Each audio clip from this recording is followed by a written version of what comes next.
எல்லாருக்கும் வணக்கம். நான் உங்கள் சபரி டூரிசம். இப்போ நாங்கள் பார்ப்பது உணவை பற்றி, ஃபுட்டை பற்றி வாங்க வீடியோக்கள் பார்க்கலாம். உலக உணவு தினம் October 16. Food corporation of India இந்தியாவின் உணவு கழகம் 1960 உருவாக்கப்பட்டது. இந்திய உணவு கலப்பட சட்டம் 1954, கலப்பட விதி 1955. காமராஜர் உணவு திட்டத்தை கொண்டு வந்த வருஷம் 1956. எம்ஜிஆர் உணவு திட்டத்தை கொண்டு வந்த வருஷம் 1982. இப்போ பார்த்தீங்கன்னா, இப்போ கேட்ரிங் சர்வீஸ் போகிறோம், சப்ளை வேலைக்கு போகிறாங்க, சமையல் செய்கிறாங்க.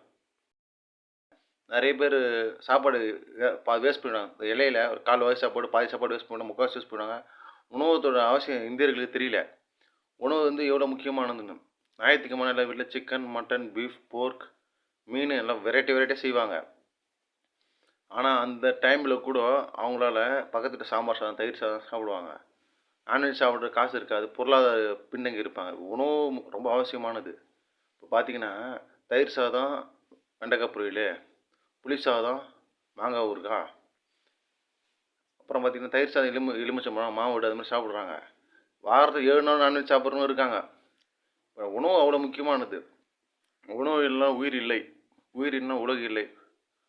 உயிரை மீட்போம், உலகை காப்போம் சொல்லுவாங்கள்ல, உழவை காப்போம். இப்போ பார்த்தீங்கன்னா உணவில் அவ்வளோ பற்றாக்குறையாக இருக்குதுங்க. இப்போ பார்த்தீங்கன்னா உணவு பஞ்சத்தில் பாதிக்கப்பட்ட நாடு பார்த்தீங்கன்னா கென்யா, தெற்கு சூடான், எத்தோப்பியா, ஜாம்பியா, கென்யா, சோமாலியாவில். அந்நாட்டு மக்கள்லாம் காட்டு விலங்குகளை அடித்து சாப்பிட்றாங்க. மரத்தை இழைச்சி அதில் இருக்கிற மாவு அந்த சாப்பிட்றாங்க. அந்த உணவு பஞ்சத்தை அவ்வளோ பாதிக்கப்படுறாங்க பாருங்கள். அந்த உழவு தொழில் செய்கிறாங்க பாரு. இப்போ உழவரை பற்றி சிறப்பு நூல் பார்த்தீங்கன்னா உழவன்ற நூல் இடம்பெற்ற நூல் பார்த்து நற்றினை, பல்லர்களின் வாழ்க்கை வரலாறு இருக்கிற முக்குடற்பல் விவசாயத்தை பற்றி சொல்கிறது. குற்றால குறவஞ்சும் விவசாயத்தை பற்றி சொல்லணும், பெத்லேயம் குறவஞ்சும் விவசாயத்தை பற்றி சொல்லணும், நீர் வளத்தை பற்றி சொல்லணும்.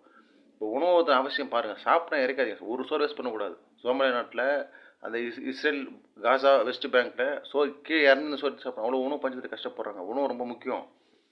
சாப்பாடு ரொம்ப அவ்வளோ முக்கியமானது. சாப்பாடு இல்லாமல் இதில் தண்ணி இல்லாமல் இருக்க முடியாது. இப்போ பாருங்கள், சாப்பாடுலாம் வேஸ்ட் ஆகி கடைசியாக மாட்டுக்கோ கொட்டுவாங்க. மாட்டுக்கு கூட போடலாம். உணவு பற்றாக்குறையாக ஏற்படுது. உணவு ரொம்ப முக்கியமானது. இப்போ பார்த்தீங்கன்னா நம்ம நாடு உலகத்தில் நிறைய நாட்டுக்கு காய்கறி எக்ஸ்போர்ட் பண்ணுறாங்க. சைனா உலகம் எக்ஸ்போர்ட் பண்ணுறாங்க. ஆப்பிரிக்கா நாடு உணவு பஞ்சத்தில் கஷ்டப்படுறாங்க. நம்ம உணவுகளை பார்த்து சாப்பிட்ணும். சப்பாத்தி அதிகமாக சாப்பிட்றாங்க. பஞ்சாப், ஹரியானா, சண்டிகர், வடக்கு ராஜஸ்தான், உத்தரப்பிரதேஷ் அந்த பகுதியில் கோதுமை அதிகமாக உற்பத்தி பண்ணுறாங்க.